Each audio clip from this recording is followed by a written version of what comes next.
Welcome to everybody that's here so far. I'm not going to start just yet because I'm admitting people as they come in. But up on the screen, you should be able to see the minutes from our last general meeting from the end of last year. So I'm going to just have these up here if everyone can just look through them, because the first item on our agenda is going to be to approve these minutes.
Hi, Gina.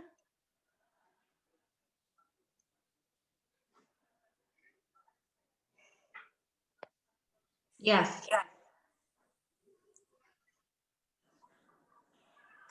Oh, did somebody just say hi? That's it? Yes.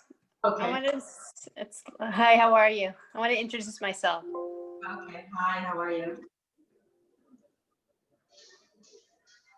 So just so everybody knows too, I went ahead and increased our Zoom membership because we had an issue with freshman orientation that we could only have 100 people, and I mean, I would love to assume that we're going to have 100 people, but I don't know that we will. But I went ahead and increased our privileges with Zoom so that we can have more than 100. So everyone should be able to get into the meeting that wants to join today, unless we have more than 300, which I really, really doubt.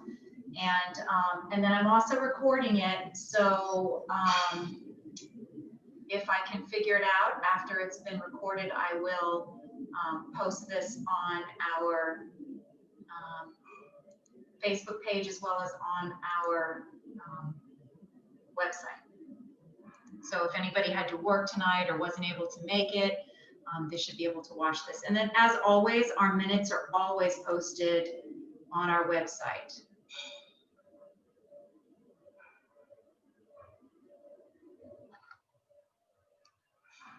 Okay, so I'm just going to give it like 2 more minutes. And for those of you that are new to the room that just joined the meeting, what you see on your screen right now, I'm sharing my screen, are the minutes from our last general meeting, which was May 21st. That's the first item on our agenda, will be to approve those minutes. So if everyone who's in the room, if you can just read over those minutes right now and be ready for when I call for any questions, corrections, or discussion, and then we'll vote.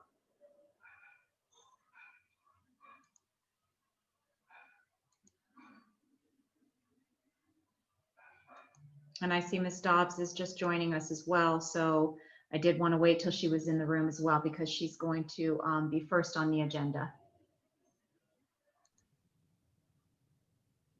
Hi, Gina. Hi, how are you? Good.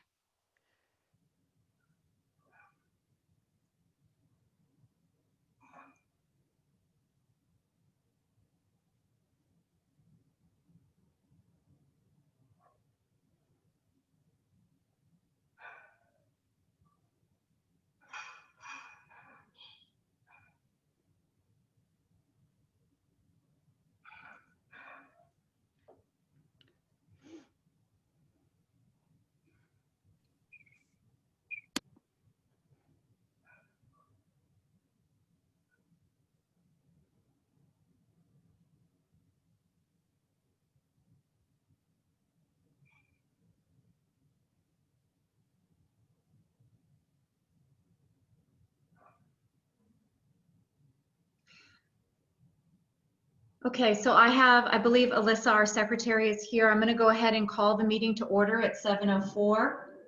And I'm going to just ask that everybody who has had it to the minutes, if anyone can unmute themselves, if there's any discussion or any questions or corrections to the minutes now.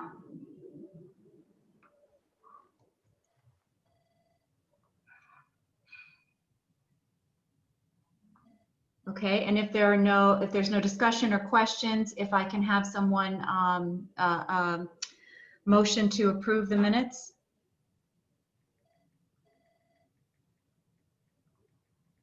Or actually, I think I don't need a motion if there's no discussion or questions, right? I can just say there being no discussion or questions, the minutes are approved. So then we'll move on to welcome to our very first meeting of the new school year. It's going to be an adventure. I'm sure it's already been an adventure so far. This is our agenda for tonight. We're going to try to get through it as quickly as possible. I know there's a lot of information to get through and a lot of questions that people have. So I'm going to ask that if you do have a question that's not answered or that comes up during someone's presentation, if you could please put it in the chat box. And I do have the board members will be checking the chat box and read them out and let us know what questions we have. So I'm going to move on to the principal's report. And Ms. Dobbs, if you're available now to go ahead and start with that. Yeah, that's fine. Good evening, everybody. It's nice to see you all again. Some of you I've seen a few times in the last few days, but it's always good to see you. As far as principal's report, it's been an interesting start. Last week had some glitches to it, but it gave us an opportunity to switch over and get the teachers started on working on other things like Google Classroom or Teams using Zoom. They did spend a couple of weeks training for K-12. So if you do have a teacher that is maybe not as well-versed in the technology that they are using right now, please give them a few days. We are working with them. We've been holding workshops. We have another one on Monday. We have teachers coming in after school to kind of tighten up some things and teach them how to, create breakout rooms and things like that so that they can utilize the tools that they have in the most effective manner. If your child is having difficulty still finding his teacher, make sure they check their email, their Dade Schools email, because we are using that a lot, the teachers to send messages and links for their classes. And if you have not had luck with a particular person, feel free to email me so that I know. Right now, I believe we're getting pretty good connectivity. We're not having connectivity issues. But we are, I do hear from a few parents that they're still having some questions as to where to meet their teachers. Some things are being switched around and they're not 100% sure all the time. As far as getting ready, at this point, what we're doing on campus is getting our school and our campus ready for whenever phase 2 comes around. And we're asked, we have signs, we're putting up signage, we're working out foot traffic patterns, to keep some things going one way when we get on campus. In the new building, we don't have too much clutter, but we are still decluttering, moving some furniture around to give ourselves a lot of space. We are still working on some schedules and lowering some class sizes to make sure that we don't have too many students in a classroom. So that is still, it's a continuous process between the students who are choosing to stay home during phase 2 and the students that are going to be returning to campus. It's been an interesting venture trying to make it all work and make sure that our kids all have access to the same classes. We have all the, I know we went over this pretty thoroughly in our board meeting, but as far as sanitation, we've been given a lot of different tools to use to make sure the school stays clean in between classes and after school. We have a big supply of masks for the students in case somebody, forgets theirs once we get back on campus. And with that, trying to kind of keep some activities going on too. Ms. Valero has virtual hours for the activities office, so kids can visit during lunch and come in and do chats and things like that. We have some other activities that we're planning. We just had physicals, free physicals for fall sports on Tuesday. And I have another meeting tomorrow with the GMAC. So I'm hoping that we get some news about conditioning starting soon. We are allowed to start collecting insurance money. So that's all going in the right direction. I know the kids, a lot of them are really just, can't wait to come back and start getting back into a routine, especially the athletes. I'm kind of open for questions, truthfully. I apologize. It's 7 and I've been here since probably 7 this morning, and I was here till 10:30 last night. So I'm a little tired, but I am really happy to answer questions. So anything that you ask that I haven't covered, please feel free to do that at this time. Ms. Dobbs, I see two, the same question from 2 people in the chat asking if there's any information about us returning to school earlier. Originally, the superintendent said he would assess at the end of September for a potential return October 5th. Especially if the course of everything going on continues on the same track, I see that as being a very good potential for us starting at that time. I'm not sure that we'd start earlier than that, considering that the 14th is, Monday. So I don't know that we'll switch, and we haven't been given any information that we would come back any earlier. So I don't see that happening, but there is a good potential for starting October 5th if everything continues in the same track. Okay. There's another question here about textbooks. I know we have the required reading online book sale going on right now, but there are textbooks for certain classes that people are wondering if they're going to receive physical textbooks for those classes and how that would happen. Okay, I'm going to say that while we are at home learning, that you will not be getting a textbook.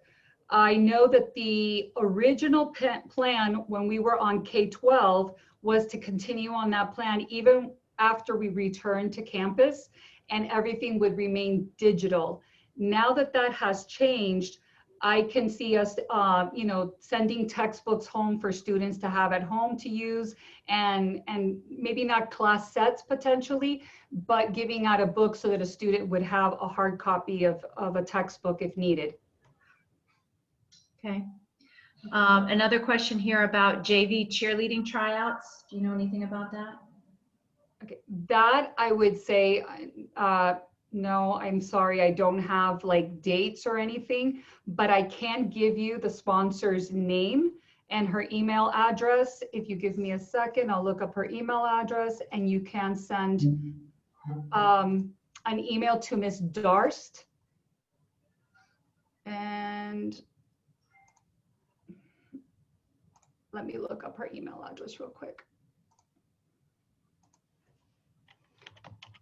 Yeah, I think someone answered here. I do think tryouts already took place over the summer, but I'm not sure if they're having any secondary tryouts or anything like that. So I'm Right. really not sure about that So first. I know that we did have tryouts, definitely for varsity. I'm just not 100% sure. I don't remember if they had a JV.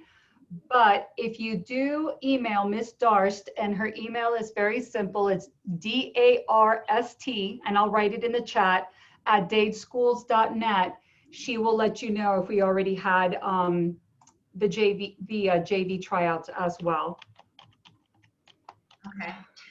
Then there's another question here about if you know how many students are planning to return to school in person. When I looked at the figures a couple days ago, we have about 1,800 students that have chosen to come back once we go to phase 2. And that's approximately about 66% of our population. Mm-hmm. Okay. And then another question about baseball on here. I would say the same thing too. If you go to the school website, they have updated, Coach Batten and Mr. Hayduck have updated the information there about this year's like physicals. All the forms are there. The required courses are all there. And then also the contacts for each one of the coaches. I would reach out to each one of the individual coaches about tryouts for those sports. Yeah. And there's some people who may know the answers that are answering in the chat as well. So I would, if everyone can look at their chat as well to get some of the answers from some parents that are already on there. That is a spring sport, and absolutely the athletic portion of our website has been updated, and the information, if you are a fall athlete, that is what we're working on right now, and all the information for paying, you know, how to pay for insurance and all of that is on the website. Yes. Someone asked here the best way to get on the parent email list. So I'm not sure if you mean from the schools or if you mean from the PTA. So for the PTA, we cannot sign you up for our emails, and it is not something that happens automatically with your membership. We've been trying to figure out how to go about doing that, but that's not something we have right now. So you do have to just go to our website, and under the news tab, there's a section there where you sign up for our emails. If you're talking about the school emails that you received, that would have been linked to the forms that you filled out electronically this year, right, Ms. Dobbs? Yeah, and you can actually update your contact information on the portal, on the parent portal as well. I believe it lets you add your email address. If you have trouble doing that, but you want us to add it, you can send me a quick email and give me your child's name and your email address, and I can add it to our screen for you. Okay. Thank you. Yes. You're welcome. Someone asking here, if you chose distance learning during phase 2 and might want a chance to go to Schoolhouse, will they be able to do that? So I'm going to address that a little bit later, but we had a meeting yesterday with some district representatives, and yes, you can do that, but it will be at the end of the grading period, correct, Ms. Dobbs? They're going to hold out at least for the first quarter, if not for the first semester, and it really will depend on how many students, you know, are returned back to school and how much space is available. So if you don't physically have the space that they're requiring us to try to achieve for safety, then we probably would not allow. Some schools that have less students coming in would be able to make a switch. So if you hear that potentially a cousin, a friend, somebody at another location was able to make a switch, that is because they have room and they have more students staying at home than they have on campus. For us, that would probably be pretty difficult, at least through the first quarter until we see how things, you know, progress. I also did see there was another question here that I think it was about that. Oh, how education, if you can't come back during phase 2. So the teachers that you have been assigned now will continue to be your teachers during phase 2. If, you know, they'll have, a lot of them have classes that are purely MSO, My School Online, and they will be teaching. If when we come back, they have a class where they have students physically in the room and at home, it will be up to the teacher if they're able to do the dual modality, so kind of be on camera, teach the class and be able to answer questions for the students at home, that's how they'll run it. Otherwise, they'll run it all online for everybody. Do you know if the SAT is going to be on October 3rd administered? Yes, so we are, originally we were not going to open, but the College Board started assigning students to our campus, and we do have about 160 students that have signed up. So we are getting ready, and we are going to provide the SAT on that date. Okay. I see Ms. Valero answered a couple of questions on here. Student council meetings are open to any students that wants to attend those. School calendar is, and tryouts and announcements are on the school website, on the homepage under news. And then we also, PTSA also tries to keep that calendar updated, and Katie, our communications chair, as soon as she finds out about club information or tryouts, we post that on our Facebook page, and often we'll send out additional e-blasts in addition to our weekly e-blast. So to get all of that information, I know it's a lot of information, and it's even more difficult when you don't have a student going in person. To get that information, it is very important that you check those social media pages regularly, and that you subscribe to all the newsletters that you can do. Let's see. Oh, we're going to talk about school clubs in a little bit, because we have a fair date set for that. And Ms. Valero is going to, whoops, sorry. Question, I had a question, if you could update everyone about the construction updates, because we are moving along more quickly. Yeah, so I just started looking at the agenda that you wrote for me, so thank you, good prompts. Let me go ahead, we talked about textbook distribution, schedule changes, and questions.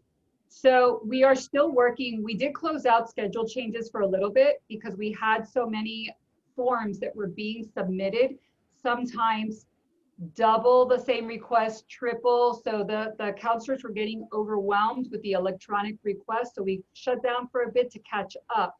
We put the schedule change form back on our website, but we did, I believe Mr. Barrera's put on there what is still available. So if you're asking, it wasn't your first choice elective and you'd like us to see if there's another elective available for you, we put a list of what was available, because that way, if it's closed, it's closed. And unfortunately, we may have a little bit more wiggle room in a normal time, but right now, it's difficult to have a really, really full classroom if you're trying to keep distance.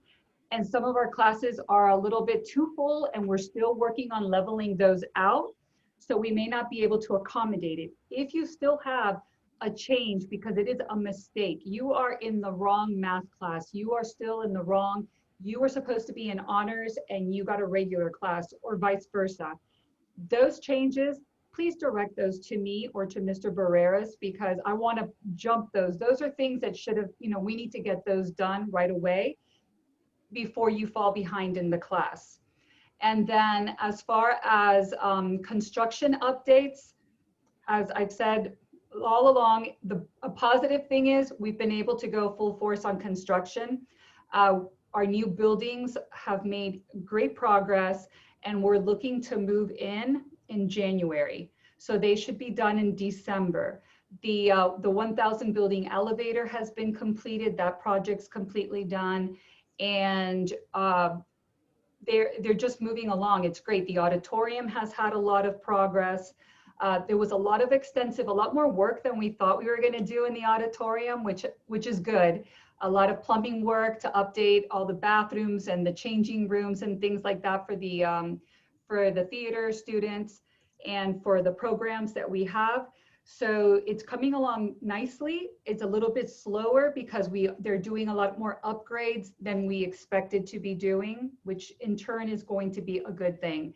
So I'm excited that we're going to get to move in by January into our new cafeteria, visual and performing arts, our black box theater. So that's very positive. And then as for mobile devices, right now, if you need a mobile device, yours broke or it's not acting, quite right, you feel like you need to switch it up, please fill out a form on our website. It is a waiting list right now. We do not have any more devices to hand out. but we make the district and the region aware every day. We fill out a survey on how many students require a device, and we update it based on the list. They have purchased new devices. They are coming. So as soon as we get the new devices, we will hand those out immediately. If you know someone that needs a hotspot, they're having connectivity issues, let us know that you need that, because we might be able to get you a hotspot. We possibly will have those, or they might still have some at the region that we may be able to get for you if the connection you're having is difficult. You know, it's not working well. And you had mentioned in our board meeting, Ms. Dobbs, that some of the devices that were handed out in the spring have been giving students messages that they require updating, and you had directed them to either come to wherever the nearest school is, the parking lot there, and get on that Wi-Fi, and the device will automatically update there. Yeah, so you would log back in with the Wi-Fi, or you could come here to campus. We've had a few people come in with their devices. We've helped them, you know, work out the glitches that they're having, and let them update, because sometimes they just need to go through an update and they start working well. Some batteries are not working, and you need to keep the device plugged in, but it will work if it's plugged in. You just don't have the ability, you know, to move around to different places with a charged laptop. Put in for a new one, and as soon as we can change it out. But for right now, we're going to ask that you keep that one if it's working and gets you connected to your classes. Right? Someone said something about undergoing construction and the dance room. We haven't done any changes to the current dance room. That's because you're going to get an all brand new dance room in the visual and performing arts wing. So we haven't really done work in the current dance room right now. I mean, other than clean it. Of course, it's going to be cleaned and everything else until we can move into the new room, but you're going to get a brand new dance room. Okay. Someone had asked here about the SAT November 7th, how you can switch to October. That's through College Board. And you can also reach out to your counselor or to Mr. Nurnberg for assistance with that as well. Let's see, that's all in the chat. And I think that was all on your list here. Although if you can stay with us for a few minutes, that would be great too. We can see. Next on the agenda, I have, well, I put up here the schedule changes because it did move. The form had been under our news on the main page, and now it is under, I think, student services for schedule changes, and also the list of what classes are still available, and the list for how to contact your counselor based on your last name. And the counselors are asking that you submit a phone number when you email them as well, so they can contact you with any questions. And then we have Miss Valero. If you are available, you can take the floor. I added some information. Hi. Perfect. Hello, everyone. So excited to see so many of you, even though we're not in person. So I did want to give a couple of updates about what's been going on. So I just this entire week had training with our club officers for the whole week, from Tuesday to today, to train them and prepare for the year and all the changes that have taken place while we're distance learning. So one of the things that is going to be a little bit different this year is our club fair. We are going to be having a virtual club fair. And the way that that's going to work is that all of our clubs are going to be filming a 30-second spot, so kind of like a commercial that we'll upload to a site where any student can go and at their leisure click through the different commercials to kind of see a little taste of what all of our clubs have to offer.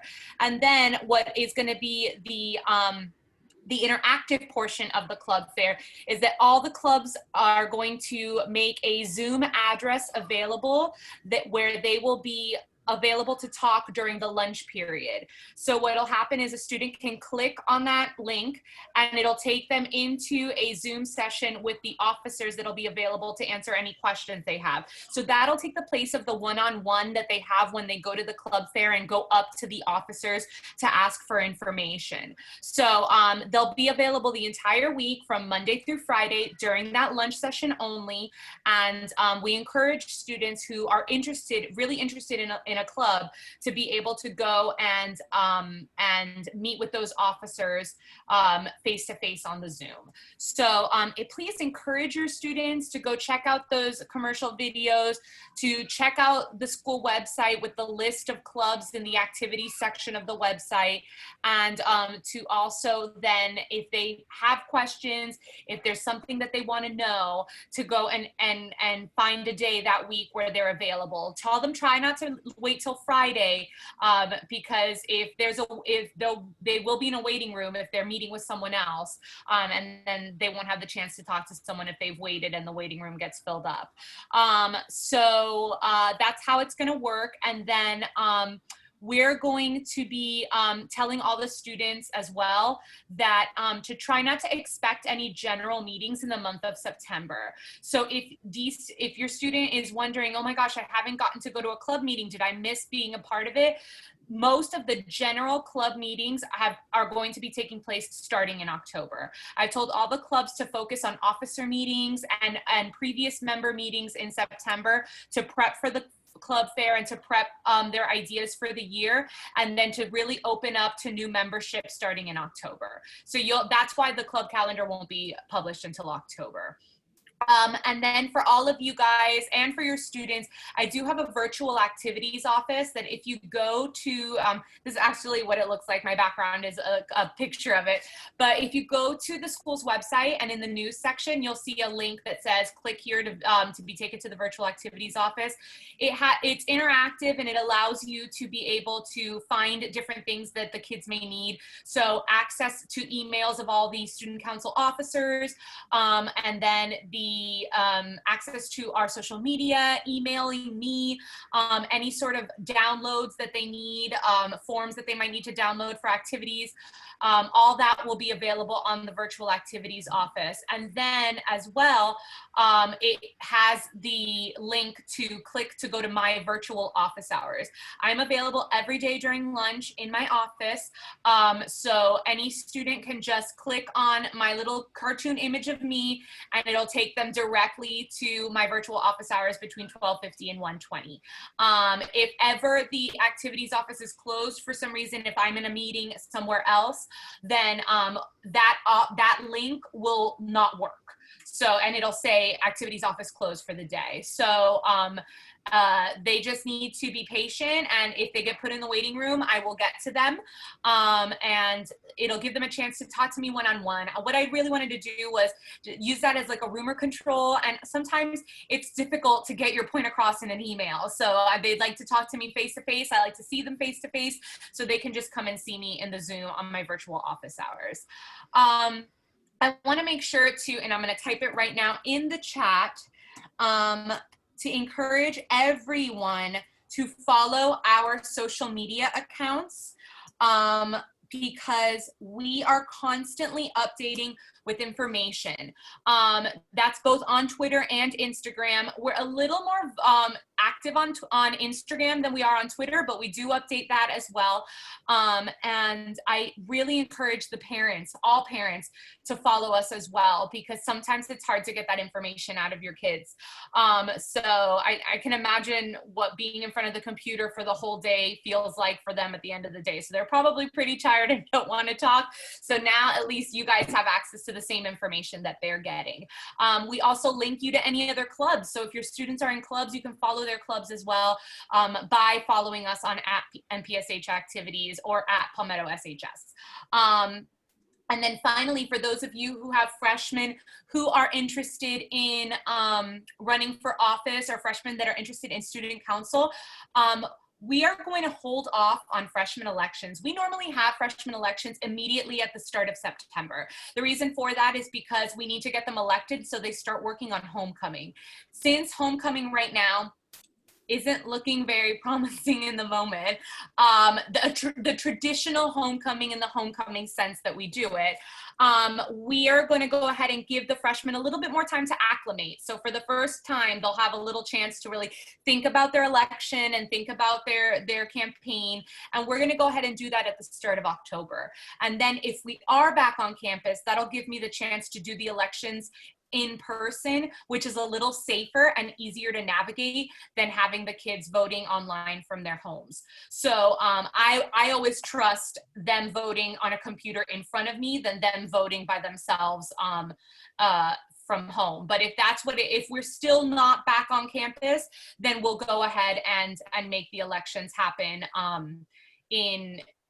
online. And then also for the students that are still home learning, that they're not going back to campus, they will still have the opportunity to vote online, even if we're having in-person elections. So we'll make both opportunities. And that's something that I want everyone to understand about the difference between the students that will be home learning and the students that'll be back on campus, is that we will be making all the opportunities available to all the students. I've encouraged all the clubs that even when we go back into phase 2, that when they have their on-campus meetings, if that gets cleared by the district for us to have after-school club meetings, that they also have a Zoom address available for the students that are home, so that they can also tune into the meetings as well and be a part of them. So that will never be a problem. They will always have the equal opportunities that the students on campus will have. So, okay, I think I covered a lot. I see, when will senior t-shirts be available to order? We are waiting a little bit on that because the at my activities meeting, they told us they didn't really want us doing any fundraisers to start, especially because any fundraiser is considered off campus, since the students would be purchasing online and they're not on campus, and that makes things a little bit more complicated, and we didn't really want to try to have the students come on campus to pick up shirts. So we're waiting to hear what happens for October, and then we will have those sales ready to go so the students have them to return to campus. So we're still pending. We're still in a little bit of a holding pattern, but we are working on that. And we are working on some really great welcome back senior events for the seniors who did not have the start of school of their dreams. So we are working on a few really great ideas. We have a lot of really fun stuff that we have planned for the seniors that will be safe and will be memorable, because, sorry, my son just walked in, but the reality of home learning. But I'm in a meeting. I'm deciding so what sorry. I'm deciding what I want for show and tell. Okay, go. Okay, so sorry guys. So look forward to something really special for the seniors, and a couple of spirit events that we have in the works to get the kids to a little bit more normal, and that's our goal, to keep things as normal as possible. I do want to acknowledge my student council members that are here. They are my representatives on the Senate that represent the PTSA and ESAC. I saw Matthias. Hold on, I want to make sure I got everyone. So Matthias, where are you? I'm scrolling to see. I see Angelina. Hi, Angelina. And then I see Ali Gould is here, and Sophia's here, right? I thought I saw her. Well, those are our amazing PTSA ESAC liaisons for Senate. And I'm gonna mute now and answer any questions. Okay, so I see on here one thing I wanted to add that Ms. Dobbs and I had talked about were senior parking spaces. So typically we do, paint those and do a whole thing. So we will still do that. It's just going to be when we've made the decision about returning in person, and then we'll get together and we'll publicize everything in plenty of time. The same is for parking spaces that were purchased at our auction that we had by the PTSA, reserved parking spaces. I know some of the parents listening have sophomores who wanted to make sure that they had parking spaces this year, because we do tend to, we sell them first to the seniors and then the juniors and so on. So those will also be honored as well. As soon as we're back in person, Ms. Dobbs and I will meet. We will designate where those parking spaces are in your signs. Right. Gina, we can actually start moving those signs to the student parking lot and putting those up in preparation. In addition to that, we are working now on converting our parking application, making it a digital form. so that we can do everything online. I talked to Mr. Telechea today about some of the things that we needed to put in place so that we can start, selling parking spots in anticipation. I don't want to do it too soon and then have to wait, but we're definitely getting everything prepared already now so that we can get it and start selling in the very near future. Perfect. Okay. I saw a question here about how to get the shirts to them before the school begins. At this point, our plan is to sell online through OSP, through online student payments, and to get them to the students in some manner. We can't go ahead and make a plan for the students to all come on campus and pick up their shirts, because that's just not feasible with the way that the district wants us to not have students on campus. So we're going to come up with a plan based on the directives that we get from the region and from the district, and we're going to try to get them to them as soon as we can. We have them. They're here. So Elizabeth, yes, let's talk tomorrow about maybe doing something where the kids, we can make it a little bit of a celebration, or kind of celebrate, Yep. crown something and pick up shirts and something like that. I think would be kind of nice to keep the seniors motivated and to get them started. Okay. Yeah, that's actually part of what they've already planned. They just didn't want to bring it to anyone yet. But that the senior board has already planned something. So we've got something and we'll work on it. Perfect, thank you. I got a private message here, probably because she didn't realize she was sending it just to me, about the homecoming week and dance. Do we have any kind of idea about a date for that, if that's even going to be? We don't have dates right now. We're hoping to even have a football season.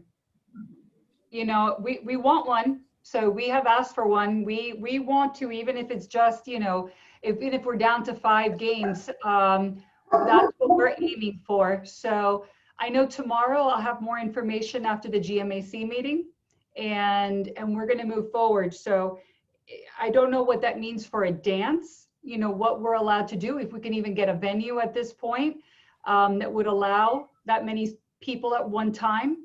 That's some of the things, but at least some of the spirit activities and things that go along, and trying to get football on, we're working towards that. But we have to wait till we get directive on what we are allowed to do, and even what our county allows us to do in general. Okay, someone asked about student parking for seniors. The seniors get first choice.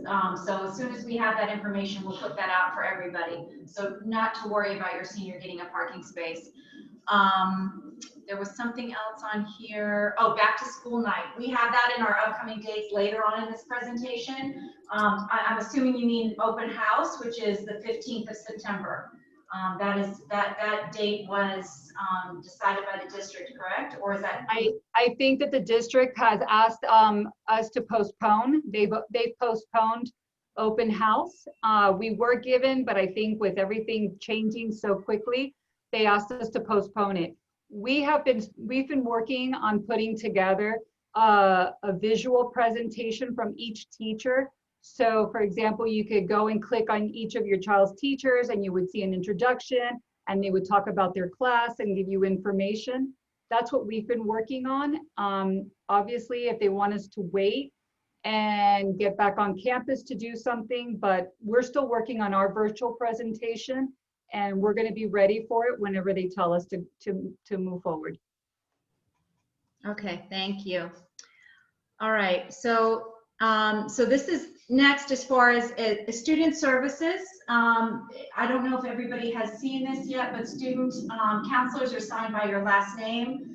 Mr. Nurnberg is temporarily covering this portion of the alphabet, and then these are the rest of the counselors. So this is all on the school website as well under student services, but just, if you need to take a screenshot or something for parents to have this, to email them.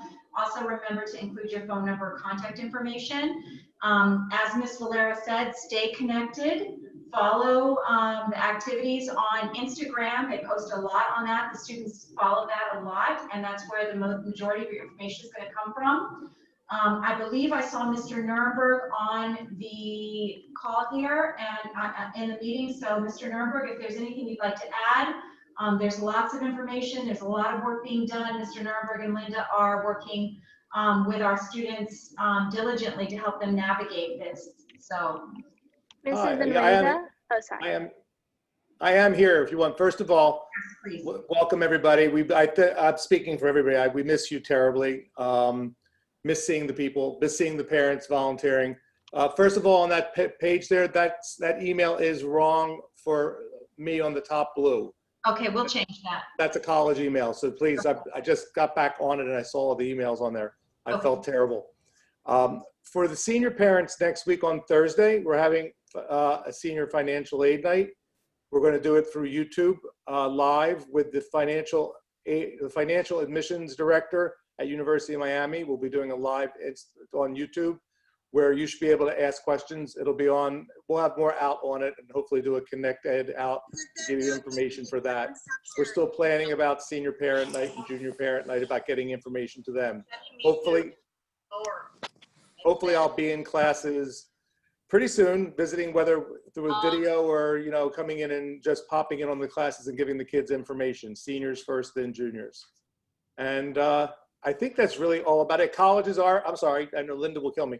Colleges are visiting during lunchtime and after school for the next 6 weeks. If you go to SCOIR, which is spelled SCOIR, that is a new tool the school system is using. It's used for college search, student interest inventory, talking for the counselors to be able to upload transcripts and letters of recommendation. And the interest survey is very interesting and long. And it actually, as you take the survey, it will then tell you where your interests lie, your child's interests lie, and then majors that they could go to, and then colleges that have those majors. So it's a very eventful tool from freshmen to seniors. And we're going to be using that as our major communication tool. And we, of course, be using Edmodo at the same time. Let me ask a question about that, Mr. Nurnberg, because I know, you know, I've signed up for everything. So I follow your scholarships and information for families. I follow, my kids are on the Edmodo sign up, and I signed up as a parent for all those, as well as for SCORE. So SCORE is going to be your main point of communication. So do you still need us to sign up for Edmodo, or if I were a senior, I probably would. Because there'll be certain things, I know the seniors have gotten used to using it for the last 3 years. For the underclassmen, freshmen, sophomores, and juniors at this point, we'll probably go to SCORE primarily. It's just, the SCORE is what the school system is using, and it seems very friendly to what the parents are saying, what the kids are saying. It also allows the counselor, when they look at it with a senior, they can see what schools they're applying to, what their interests are, what their GPA, their SAT, PSATs are there, and everything else. And if I could just give one more thing just about the College Board and everything with the state schools. We were at a meeting this week, and all of the state school director of admissions agreed that the College Board and the ACT should be test optional this year. But the Board of Governors, which is run by the legislature, is saying no, for a variety of reasons, for scholarships and other different reasons. But that is the problem. And as of right now, the state schools in Florida are telling us to tell your kids to sign up for the test, and they will go up. Florida and Florida State will go up until the December test, and the other state schools will probably go into January and February. So that's one of the latest updates, and I'll be posting the updates from the meeting that we all went to. And then I just want to add too, as a parent of a senior too, just a reminder to parents of seniors that transcript requests are all going through SCORE now as well. And you've asked us to wait until, you said, the 3rd week of school when class ranking and GPAs have been finalized. Is that correct? Correct. And actually this district's going to release our transcripts to us, and that's when they'll be uploaded to SCORE. So that's being run through district also. Okay, perfect. All right. Any questions for Mr. Nurnberg can be directed to his email, or to also Linda Dwyer is also helping. I have both their emails up here on the screen for you to see too, as well, if you need any assistance. And I just want to say before any of our administrators staff leave that that as parents, we really appreciate all the long hours and hard work that you guys have been putting in. I know that this has not been easy for any of us. Obviously, our students are going through a lot with all the changes and everything. But I really appreciate that you really put your heart and soul into this. And I know, you know, just from my experience in working with all of you, that you're putting in really long hours and you're doing everything you can for our students. And I thank you from the bottom of my heart for all of that. So thank you. Thank you.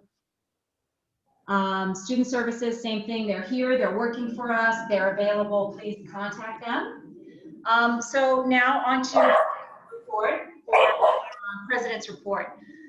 So what can we as PTSA do? What can you as PTSA do during this time? So primarily what we've been working on is providing communication to you, just letting you know, because there's so many changes going on right now with everything. And so that has been our focus over the summer. We don't normally work over the summer, as our administrators like to take some time off in the summer as well. And this summer has been very different for everyone. So we have continued to do that, and we will continue to do that throughout this year. The other thing we're going to talk about tonight is how we can, if we can, support additional funding for safety, for things that our parents and our teachers, our members, our PTSA members that are you, feel that we need. And then advocating for our students, our teachers, our parents, and in particular, lastly, using our collective voice to advocate for the policy and legislation that supports funding the highest possible and equitable education that we can. So this is primarily the focus of the PTA. So it's great in normal years when we're able to do, you know, luncheons and support teachers with little things that they need in their classrooms and things, and we do that, and we will continue to do that.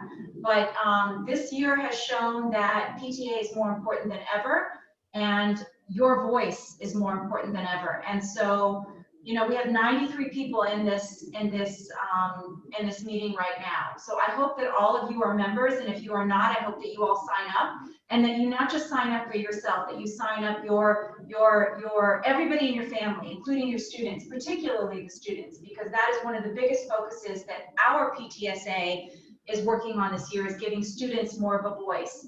And I feel like our school does an incredible job of that already.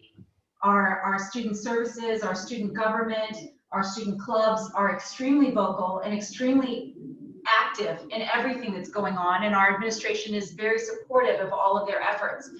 And this is our future, and this is the voice that will continue to go out from here. So PTSA believes strongly in giving those students a platform, and we have some initiatives I'll talk about later that we're working on. We do have the Senate PTSA members that were chosen by the Student Council to represent them at these meetings and at our ESAC meeting. But we've also talked about possibly having some other students chair in some other positions on PTA so that we can hear even more voices and have more involvement for the students. So I would say, again, please, to everyone on here, sign up, join, follow us on Facebook, and stay in touch with us. Let us know. We're very responsive to any emails. I get emails constantly. People text me all the time. I answer right away. And I encourage you to continue doing that, because we're all parents. We're all in this together. Your voice matters. And particularly this year, more than any other year, your voice really matters. And our numbers matter. Because when we go to Tallahassee or wherever it is, and we say we represent Miami Palmetto Senior High School, and we have over 1,500 members on our PTSA who are concerned and feel strongly about these issues, that makes a difference. If we show up in Tallahassee and say, oh, we're a school of 3,000 people, but only 300 people joined our PTA, then they really don't care what you want.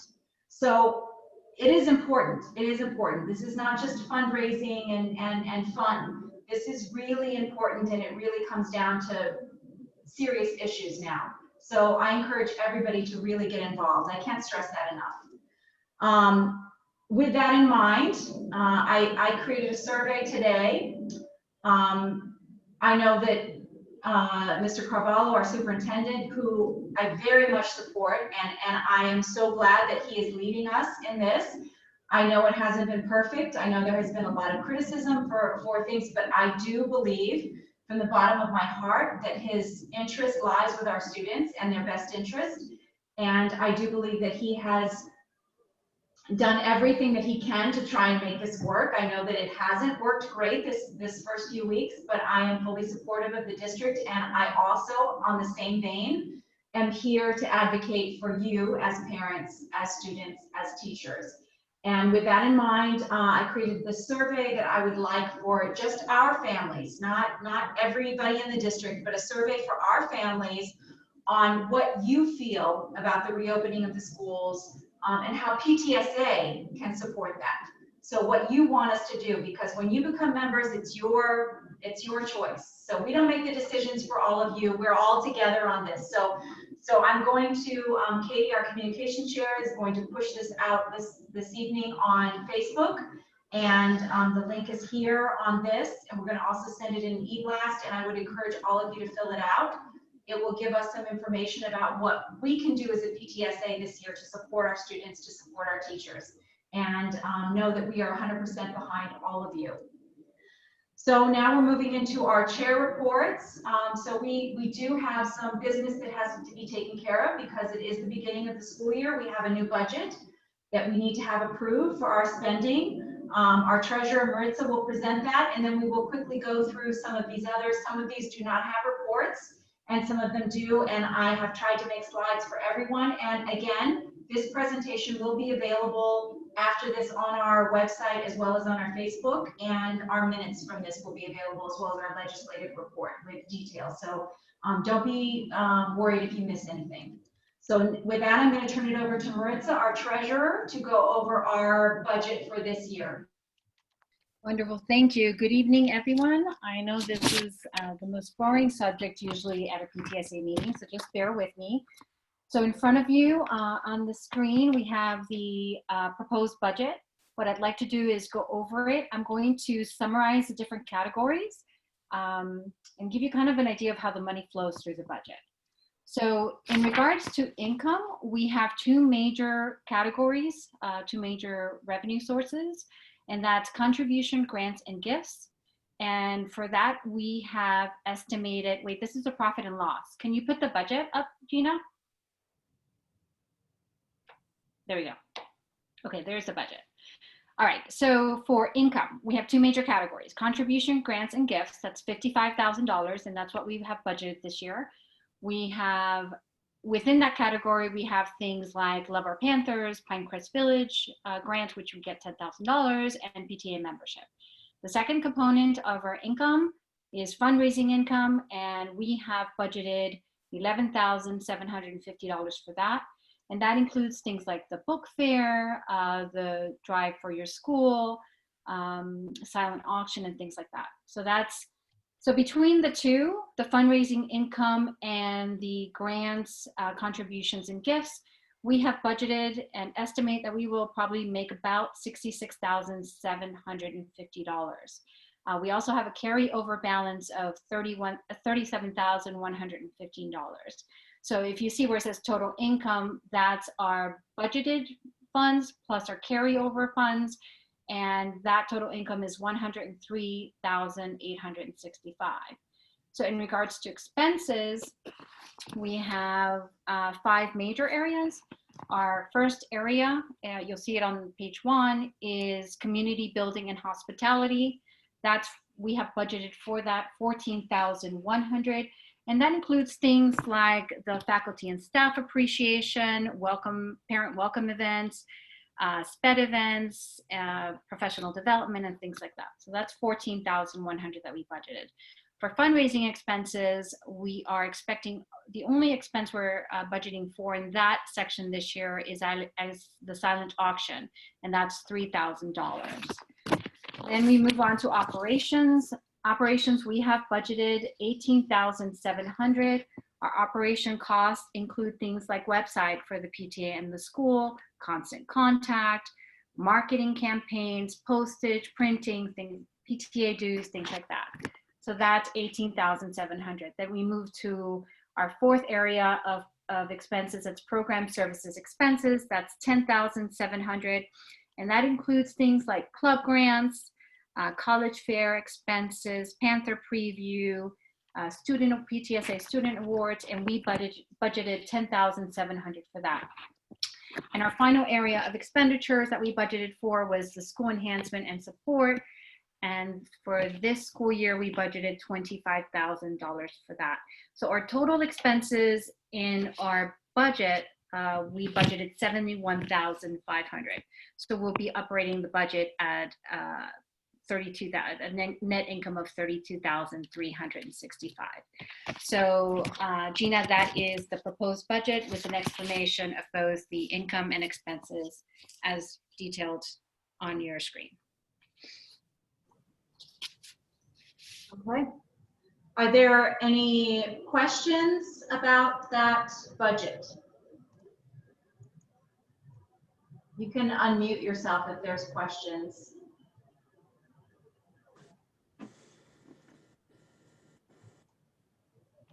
So I do see a question, Gina, about whether or not the district will pay for all the needed or the required PPE for the classrooms. I don't know, I'll let you address that. The only thing I do want to say that in the budget, we do have funds allocated for that. Give me 1 second. Maritza, while you're looking. Yeah, that was my question. I'm gonna comment on that. Okay. We have been given a budget to purchase, for example, like Purell, hand sanitizer for each classroom. We have sanitation stations, like larger stations throughout the large, the more open common areas in the school.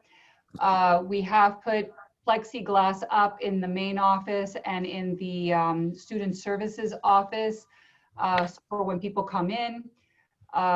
In addition to that, they have purchased, we'll get them next week. And I'm sorry, I'm going to say this wrong, but it's like an ionic, type gun thing that sanitizes large areas in all the classrooms that will be used on a daily basis at the end of the day in each classroom and throughout the school. All the different, like the floor cleaners and wipes and sanitation products. So we are given a budget. I made my first purchase, so we have a lot of supplies, and we also purchased masks. The teachers are going to be given each, I believe, 15 cloth masks.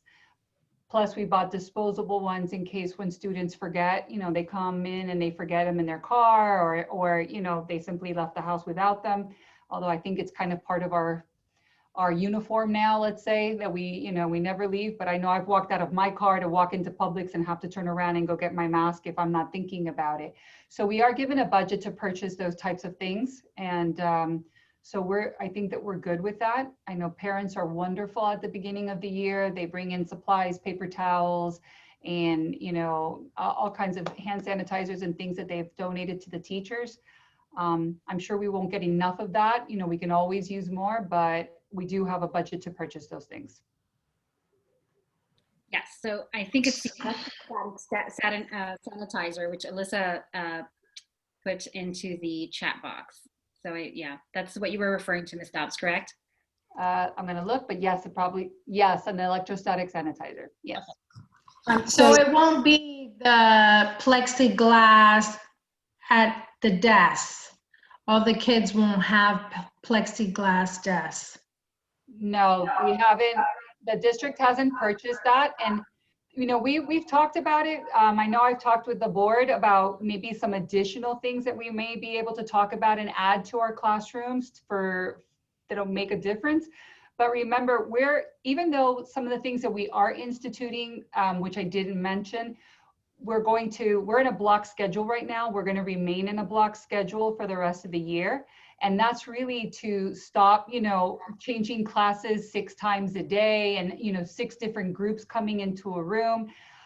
Anything that kids touch, we need to clean. So if you're moving and a new group is coming in and they have a plexi, we'd have to clean that really before someone else came in and sat there. So and I don't know how cost effective it would be for 2,800 stations to do something like that, but I am going to be meeting with the board. They're going to be sending me a few things, maybe like a divider for the teacher possibly, you know, to keep. So there's some things we're going to look at that we could add that aren't part of what the district is supplying us with. Okay, so we'll look at a few items. Add right here that the board had a meeting yesterday with Ms. Dobbs and representatives from the district about this very subject because it came up in our educational advisory committee monthly meeting that we have in the village of Pinecrest. And the district responded right away and requested a meeting with our board and with Ms. Dobbs. So that is where the survey came from. So in the survey that I put the link in the chat as well because someone had asked for it. I list exactly what is in the budget of the district and what provisions the district is making for our safety. So that's what they are providing and what Ms. Dobbs is going to put in place in our school. So the survey asks, because this was a concern from us as PTSA board members before we brought it to you, is that enough? Is that enough for all of us to feel safe sending our children back to school? Is that enough for our teachers to feel safe? And that was our meeting yesterday with the district. And what was decided from that meeting is that one, let's find out what our families want and what our teachers want, which is the purpose of the survey. And then number two, we are going to have a smaller committee headed by one of our board members, Jen Gould. And she will meet with our committee with Ms. Dobbs because there is some funding available to each individual school to use for additional purchases. In addition, we also found out from our council member Katie Abbott yesterday that the $10,000 that we receive from the village of Pinecrest every year can be used for purchase of additional safety equipment. And then we also did decide as a board at our last board meeting that you see the item down here at the bottom for special projects. It's budgeted right now for $5,000 over the summer and $20,000 during the year. Typically, we use that to purchase things for teachers that are big ticket items, anything over our mini grants that are available to them. This year, we will also potentially be using some of those funds for PPE or things that we need as a PTA to feel safe for that. So we have that in place and we have that available. The survey is to determine the importance of that to you. Jen Gould met today with a company that provides a lot of that equipment that Ms. Dobbs is speaking about, some of the physical barriers for our students to individually have at their desks, for our teachers to have at their desks, additional hand sanitizing stations, things like that. We got pricing on all of that today, and this committee will be meeting with Ms. Dobbs and looking at what funding is available, either through her budget or through ours or through what the district has. So it's really important that the survey that you fill out comes back with what you want us to advocate for, because obviously that's what we want to do. We want to make sure that you feel safe sending your students back. So that's our goal for PTA this year, and that's our goal in looking at this budget for this year. So I haven't looked at the chat. Are there any more questions related to that before we take a vote on approving the budget? Oh, and a question about the survey. The survey is for parents to complete. However, I strongly encourage you to have your student input on this because it does influence their feeling of safety. And it is also for teachers to complete as well. So any members of PTA, but again, just our PTA for Miami Palmetto Senior High. Other PTAs are welcome to share this survey with theirs and to make their own. But for our purposes and our data that we are going to be bringing to this committee when we meet with Ms. Dobbs, I would prefer for the information to come from our families. Gina, if I could just answer the question. So if that was pending. So if there are any expenditures that we have to assist Principal Dobbs with in regards to safety, it can come from two areas. It can come from the school enhancement and support section at the bottom here on page 2. It could also come from, let's see right there where it says $20,000. So it can come from that section. It could also come from the president's discretionary funds. Yeah. And that's one of the reasons we actually put that in there this year. So those are the two areas we can take money from if we need to assist in any way to get what the parents need to make them feel safer. Yes. in their children. And this is our proposed budget. We started our new fundraising campaign this year is going to be all year long, and it's started already, and we've had a great response so far. So as much as I was worried this year about fundraising, I think that parents are very concerned about what's going on, and I think that we've seen that people are willing to support this because they feel that it's important. So I'm hopeful that if we run out of funds here, that we'll be able to continue fundraising for that specific need throughout the year if it comes up. So I think the budget, somebody moved to approve the budget on the chat, and someone. Marty King made a motion to approve the budget, and Jennifer Gould seconded that motion. So I'm going to launch a poll really quick to approve the budget, and if everyone can see that poll on their screen and just answer it.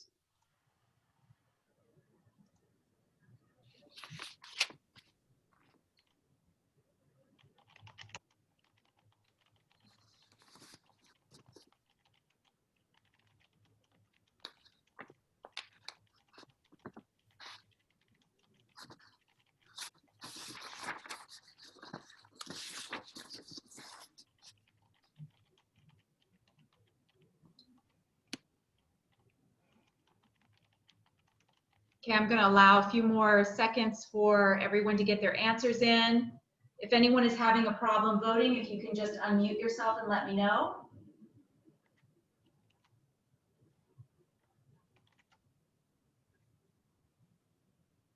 Okay. All right, I'm going to end the polling, and I'm going to share the results. So it looks like we had unanimous approval to pass our budget. Thank you, Maritza. Thank you. And just really quick, if I could just give an update on our financial report, and it was the page you had on the screen before. This will be really quick, I promise. Okay, go ahead. Yes. What do you want me to do? The screen before. Okay, hold on one second. Yes, there you go. Is there any way you can close the poll results so we can see the? I thought I had. So hold on. Let me just do a new share. Hold on. Let me see. Screen share. New share. Let's see if this happens. There. Can you now know poll results? Perfect. Okay, so just really quick so we all know where we currently are. So in the balance sheet, which is the document on the right-hand side, you see that in our checking account, which is BB&T, we currently have $29,181.26. In our money market, we have $66,752. So currently in our checking and savings, we have a total combined amount of $95,933. If you go down to the section of liabilities and equities, you see that we have a net income of negative $7,115, but I do want to explain that really quick. If you look at our income, which is on the profit and loss on the page next to it, you'll see that we've actually made total income of $4,170, most of it through the Love Our Panthers donations and PTA memberships, which is pretty amazing at this stage. It's wonderful. Our biggest expenditure was from the website and communications, which we always renew at the beginning of the year. So that I just wanted to give you kind of an idea of why we were negative 7,000. So we just had a big expenditure, both in the marketing campaigns and in the website for the school and the PTA.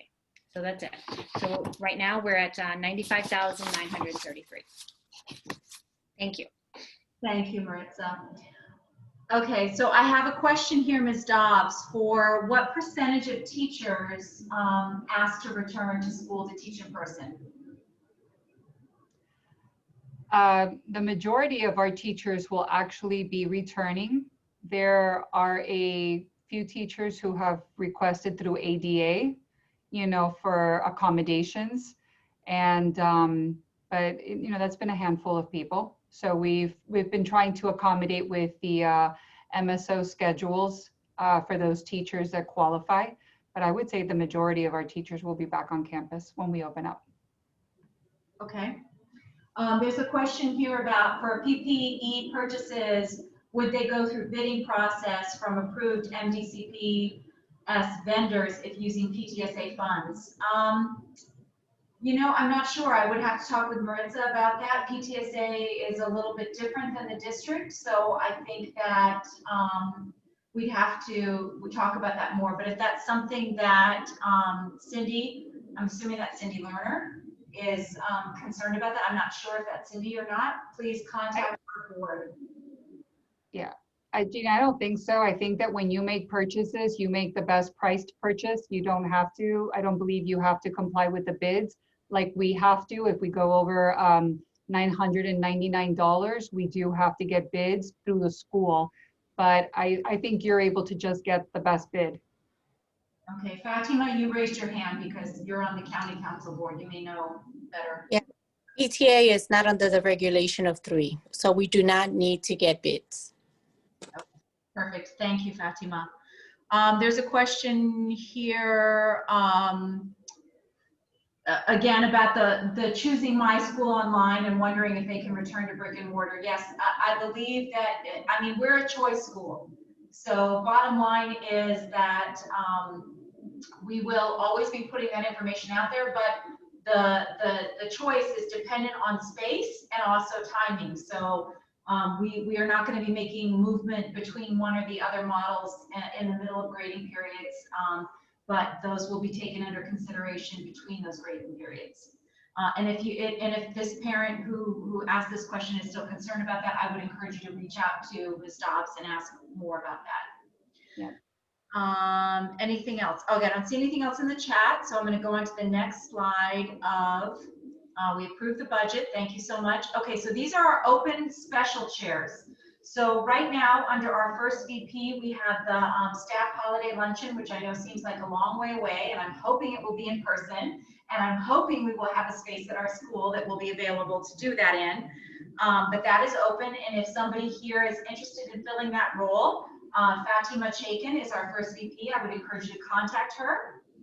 Under our second VP, Shannon Del Prado, who's also on this call, we have 2 open positions, both of which we would like to fill with students. What I talked about earlier is that we do want more student involvement, especially at this level, at the high school level.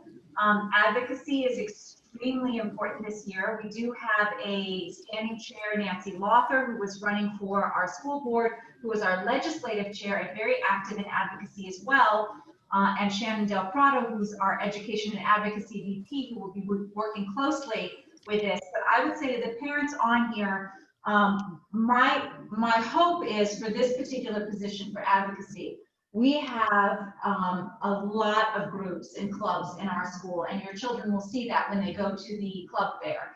And many of our clubs deal with issues around inclusion and advocacy and diversity. And so I have reached out to those club sponsors as well as to Ms. Valero and asked that among those students that they elect or appoint representatives that can chair a committee. Sorry, my dog, sorry. They can chair a committee of students about advocacy and elect their own chair for that to represent those issues on our PTSA. So I'm really hoping that that is something that will come to fruition. So again, for all the parents or students that are listening to this tonight, we have several groups. We have Women for Tomorrow. We have 5,000 Role Models. We have an Alliance club.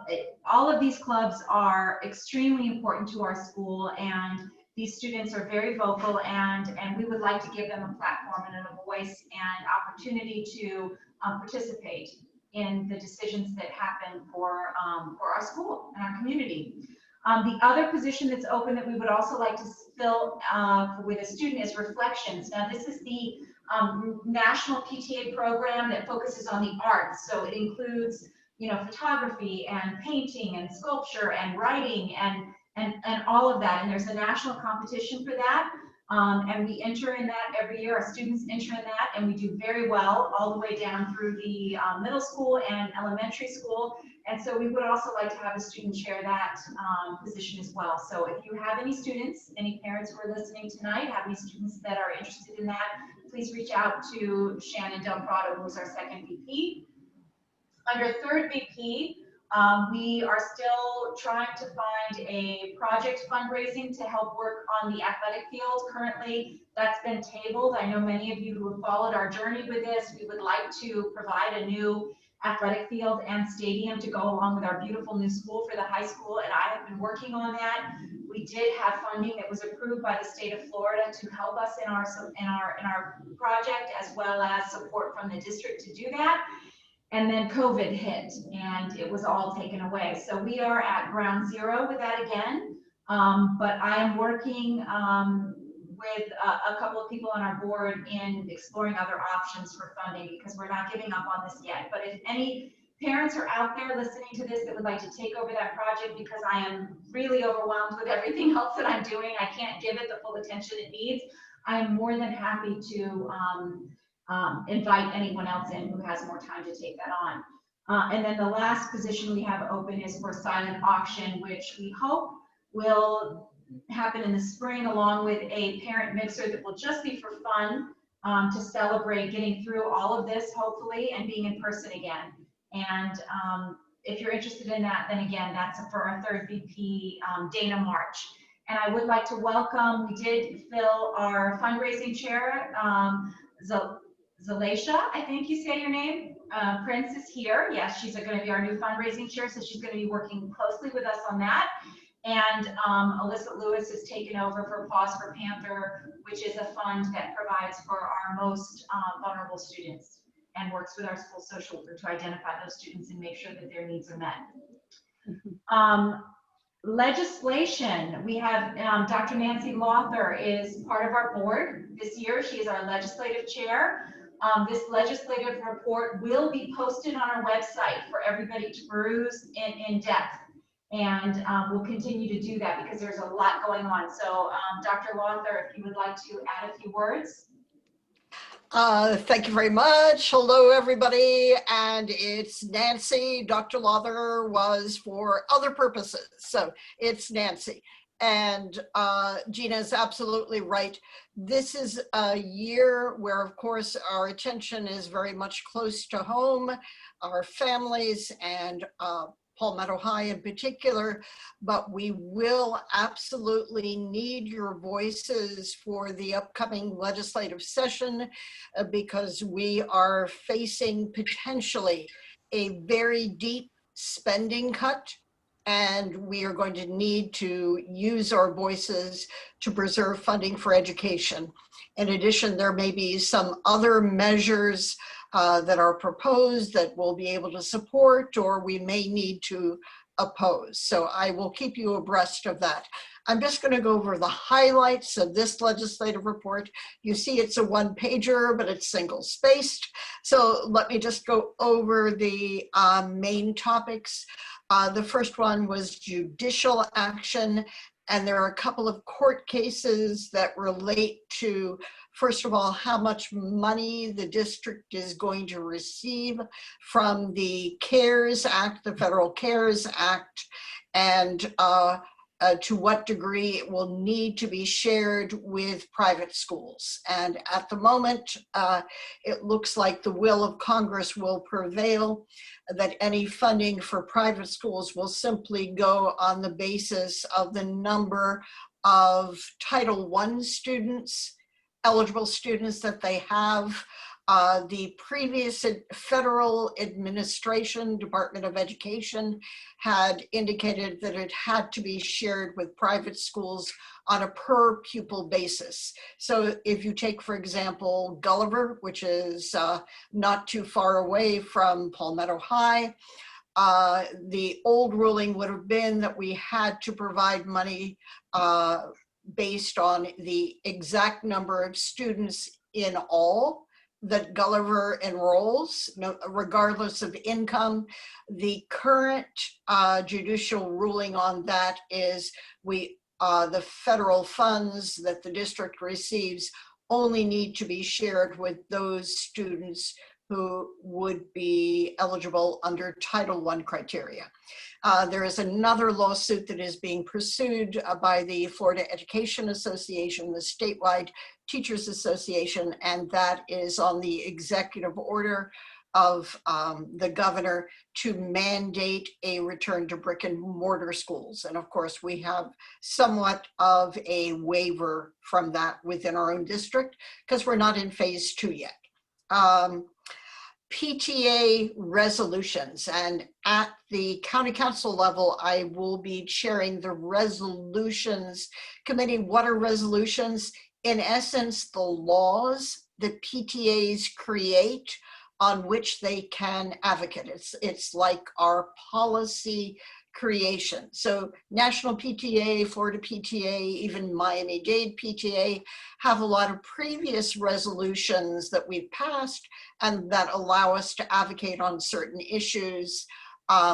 And for Florida PTA, the ones that were just passed this summer, there is one on culturally insensitive school names and mascots. So in order to discourage that particular practice. And then there was another resolution passed on chronic absenteeism. But what I would like to do, I know that we have many active and involved parents with this particular PTA. If there is an area of policy that PTA has potentially not yet acted upon, that it has not yet addressed, you are welcome to submit a proposal for a new resolution. And like all resolutions, it's going to have whereas this, whereas that, whereas the next thing, therefore be it resolved with some action steps. So I invite you to participate in that process. And I will be encouraging you to, if you do have concerns on issues, to allow PTA to speak on those issues by creating a resolution. The next thing, November elections coming up. And with respect to school board, District 9, we have 2 candidates who are in the runoff. That is also true for 2 other districts. PTA, Miami-Dade PTA, will be holding on the 17th of September, next week, 7 p.m. via Zoom, a candidate webinar. So you will be able to hear those candidates for all 3 districts answer questions, and questions are invited. You are welcome to submit any particular question you would like to hear the candidates answer, and time provided, we'll be able to feed those questions to your prospective school board members. Of course, we also have lots of other things on the November ballot, and I will not go into that as much tonight. We've got next month's, but we have a really long November ballot that does not stop with the president. We've got a lot of elected offices, including locally, Pinecrest, Palmetto Bay. At the county level, we have 6 different constitutional amendments to the Florida Constitution, a couple to the Miami Charter, and judicial retention elections. It's a long ballot. So we in PTA are, of course, recommending that you do a vote by mail request. And you can fill it out at home at your leisure, have time to think about it, not be rushed. And there will be, during early voting, a secure drop-off box for your completed vote by mail ballot. You don't have to put it in the mail. It will be received in the box. And then just to put it on your radar, I got word from one of our allied organizations, the NAACP, that they may be considering at their national convention, which is now delayed until September, a measure that would ask PTAs to share their funds that were raised in an equitable fashion. In our county, we have it's not necessarily Palmetto, but there is one PTA that typically raises about $900,000 a year. and it's all spent at that school. So the NAACP, in the interest of equity, is, I think, going to consider at its national convention the possibility of asking PTA and other fundraising groups that are school-centered to potentially share the wealth with other PTAs. And we can do that on our own. We don't need any particular resolution. We can create, we can do a mentoring situation with another PTA or something like that to help them out, to guide them with advice as potentially some funding. So if there is anything with respect to advocacy or legislation you want to draw to my attention, that's my specialty. My Twitter handle is LegisMaven, and I've got a separate Facebook page called Nancy's Legislative Updates, so I'm that much into it. You never know what your second life is. I was a former French professor, so this is what I do now. Thank you, Nancy. I haven't checked the chat. Let me just check the chat really quick to see if there's any questions there. Oh no, but Alyssa wants to know if Palmetto can raise 900,000. I don't know. Well, that would be great. If we could get our most famous alumni, Bezos, to contribute, I'm sure we could beat anybody. We could beat anyone, but let's see.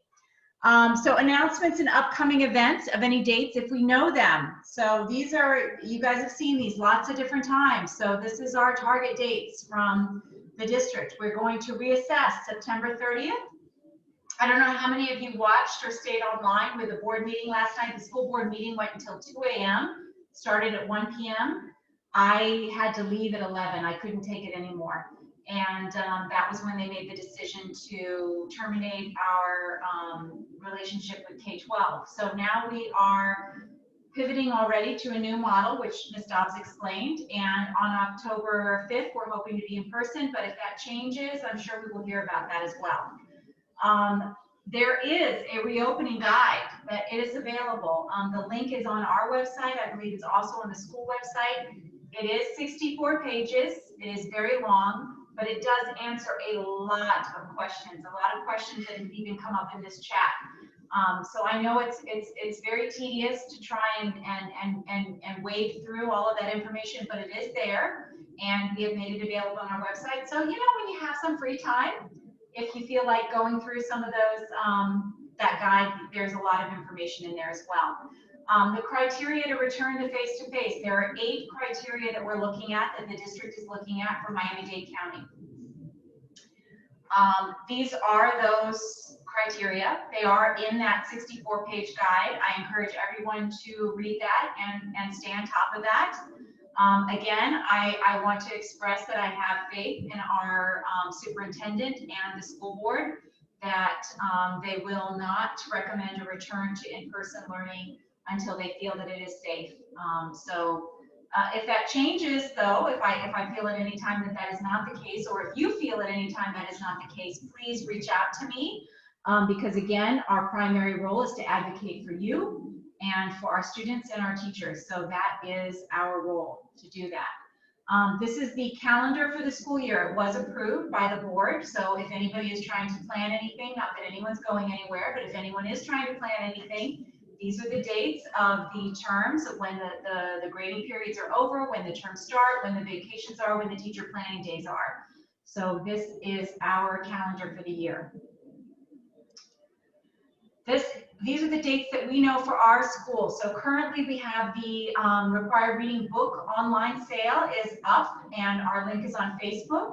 We are currently at the September 10th PTSA general meeting. We are going to provide tomorrow morning for our staff and our teachers that are working at the school, because there are about 40 or 50 people showing up every day at our school who have been going all summer. PTSA is sponsoring a coffee cart for them tomorrow. It is not the big back to school welcome we'd hoped, but we decided as a PTA that we wanted to do something for them because they're working so hard. to make sure that this goes well. And Ms. Dobbs is still sitting in her office, I see right now. So, and we're at our homes.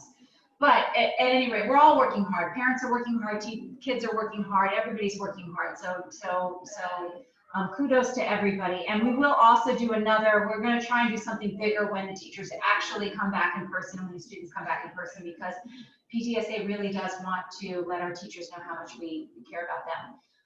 We did have the September 15th date. That may change. So all of these are subject to change, as we know. It's a crazy time we live in. We don't know what's going to happen. So if that changes, we will let you know. We will always let you know.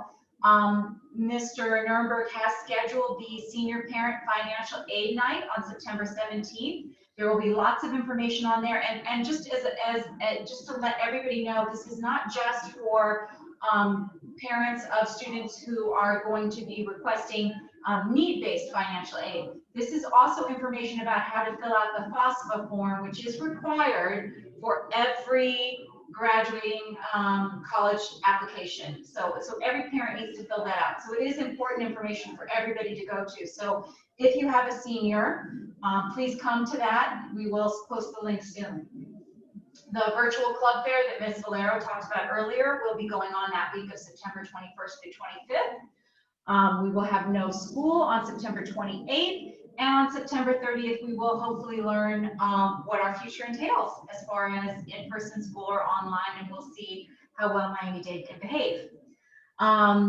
Annual book sale is going on right now. I think Artie Urshwaran is our chair for that. She may be on. I don't know if anyone has any questions about that. I know that some of the books were not completely on yet. I don't know if we're completely up. I went and ordered my kids' books today. It is extremely important that you put Palmetto in your comments section when you check out, because we do get a portion of the book sales. Not as much as we did in person, but it is a fundraiser also for our schools. So Artie, is there anything you would like to add to that? And are there any questions for Artie about the book sale? Hi, everyone. I'm here. Did I unmute myself? Yes. If you have any questions, we're doing this differently. Usually we have a physical book sale at school, which makes it easier for everyone to pick up their books. But because of our current situation, we're doing it this way.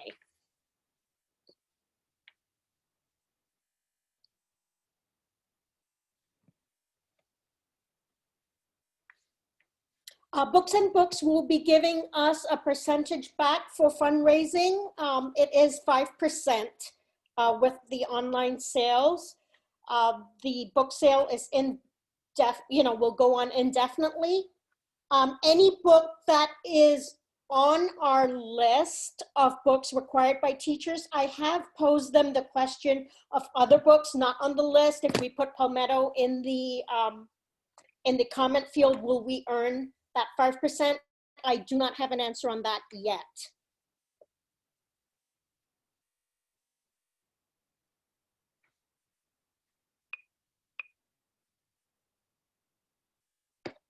Gina, you're muted.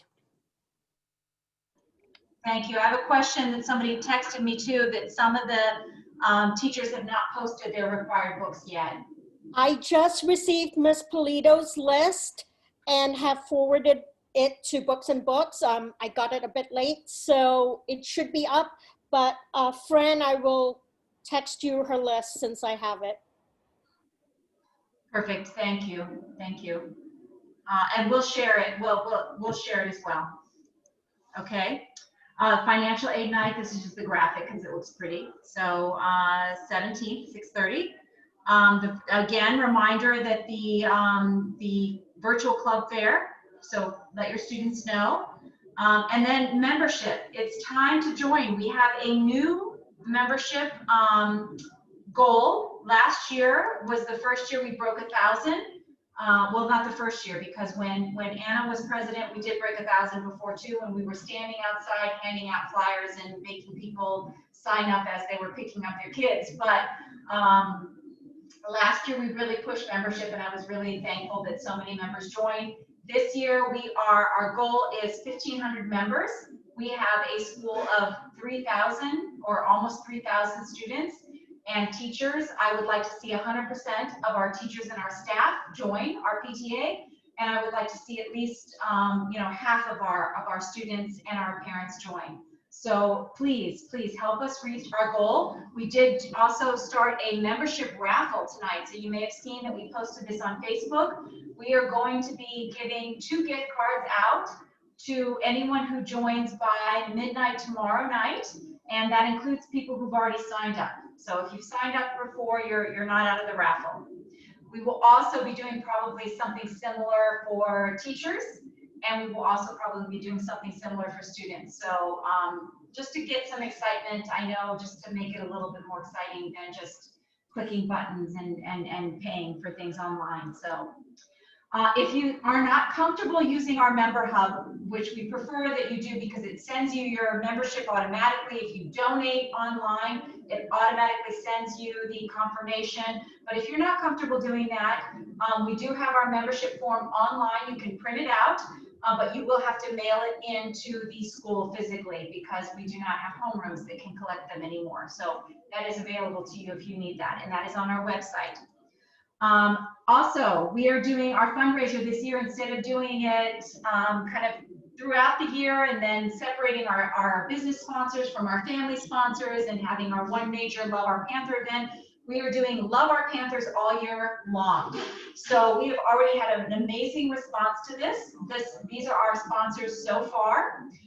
If you go to our website and our Join Donate page, you will see all of the things that come along with membership and with donations. So at different levels, you have different benefits. So these are our families so far. They will be recognized on our website as well as on our weekly newsletter. So, and at all of our PTSA meetings. And then also there will be banners for certain levels of sponsorship and foam boards in the gym and an opportunity to speak at our meetings. So there's a lot of opportunities for both businesses and families to support our school. And we very much appreciate and need that support this year.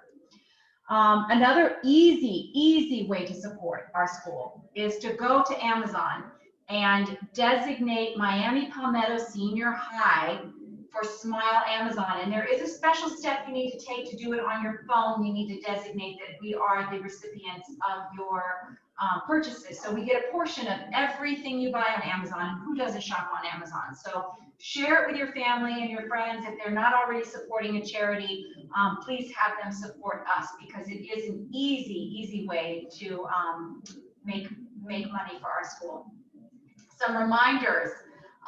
Seniors, if you have not yet, please schedule your senior portraits. I believe there is a deadline. We have it posted on our Facebook page in order to get your yearbook picture in. You do not have to purchase anything from Foxmar except the session if you want your picture in the yearbook because it has to be taken by Foxmar. So please contact them for more information. College planning, again, reiterating what Mr. Nurnberg said and Linda Dwyer, SCORE is amazing. It's the best way to communicate. It's the best way to get even our freshmen. I would start them now. And I have to say also, both of my kids took it took a long time, like a 2-hour assessment, but it was amazing. And it very much pinpointed my kids' interests and ideas about where they should apply to college and careers that would be good for them. So it's very worthwhile. I would highly recommend it. School Spirit Wear, company started by one of our students, Nicole Marcus started this company. It gives back not only to our PTSA, but also to a different charity every month. And although we're not in person and we are not a uniform school, we are definitely a school with a lot of spirit. And I would encourage your kids to visit the site. And all of these styles come in different, like this sweatshirt would be available as a t-shirt, as different things. So it's very flexible. So I would encourage you to visit this site and support our school and support our student businesses. Contact information. Again, a lot of information going out. I know a lot of families have contacted me and said they filled out the electronic forms and they're still not getting emails from the district. I would encourage all of you to sign up for the text messages from the district. This is how you do it. I would download the app as well on your phone. You could check your kids' grades when you're sitting in the car, waiting for bank deposits or whatever it is. You can check their class schedule. send emails. Everything is available on your app, and then also sign up for the text messages. It's a great way to get these communications. The school office. This is the main number to the school office. Ms. Dobbs is our principal. These are our assistant principals. I personally have not had trouble getting through to a real person. Sometimes I'm connected and I have to leave a voicemail, but almost always when I call, somebody is there to answer my call. So I would encourage you to do that as well. Teacher emails and contacts are on the website as well. Counselor information, I will change this for Mr. Nurnberg. I just pulled this from the freshman orientation. I will change this because it is not correct. Mr. Nurnberg would like the emails for him covering that, students to go to hnurnberg@dateschools.net. So we will change that. This is our PTSA executive board. These are our cell numbers and our emails. I will say that some of you, especially on the board or special chairs or committees, may receive texts and emails saying they're from me or from other people on the board requesting gift cards or money or things like that. This is because we put our information out there publicly. This is an issue that is a problem for the county all the way up to the state. We have reported this scam emails that are sent out. Just be very cautious and know that I will never, ever, ever text somebody from a number that's not my number or my email requesting money. And also PTSA has a very strict policy about gift cards. So like the gift cards tonight that we're doing in the raffle would be purchased privately by board members and donated for the raffle. They are not purchased with PTSA money. So never, ever, ever will we ask you to do that. So just be aware of that and be aware that there are a lot of people out there trying to scam in this time. Is there any new business questions or concerns? I haven't been able to keep up with the chat. Is there anything in the chat that I have missed that anybody needs to bring up? Okay, so membership. I see a question about membership. Nicole Zimmelman is the membership chair. Nicole, do you want to say a few words about anything? If you're still here. Can you see me? Hi. Can you hear me? Yeah. Okay, yeah, join. Ever since Katie posted that today, we actually got like another 70 members, so that's good. And this new system, it's a work in progress. So if you don't get a receipt right away, or if you can't find your cards, email me, and I'll put my email in the chat, and email me, and I'll try to figure it out. And I'm on the chat every single day. Excuse me, every single day with Member Hub, trying to figure the system out, but we'll figure it out together. So thanks for joining. Thanks.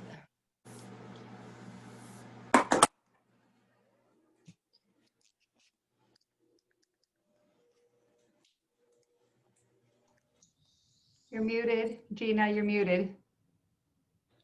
Oh, I was saying thank you. Thank you, Ms. Dobbs. I see that you joined right away and got your receipt, so that's awesome. Thank you so much. Board members are not eligible for the raffle, so just so you know, we're not giving that away to any of our board members. So that's only going to be for our wonderful members that join by midnight tonight. So I don't know, is there any other questions? I'm looking in the chat. I don't see any other questions right now. Again, I would remind everyone to stay connected. Katie, our communication chair, who is also a council member on Pinecrest Village Council, I don't really know how she does everything that she does, or any of us do anything that we do, really, honestly. It's amazing. We're all amazing. Contact her. Whoops.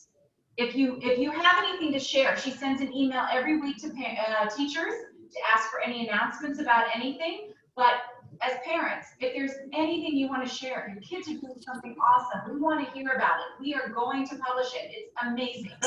We want to know. So send it to Katie. Subscribe to our newsletter. Remember, you do have to opt in yourself. We cannot sign you up ourselves. Follow us on Facebook. Follow us on Instagram. Follow us on Twitter. And stay connected to everything. And that's all that I have. Is just, let me just check the chat one last time. See if there's anything else. Yes, we will post the recording of this, and That's it. The only thing else I have to say is thank you so much, and to please join and consider donating this year. That's Thank it. you, So, Gina. thank you so much. So we're going to adjourn, Alyssa, at 8:47 p.m. It went over the hour that I'd hoped, but it's still better than the 13-hour school board meeting. So we're good. Thank you, everyone. Thank you, Gina. Thank you, everybody. Thank you.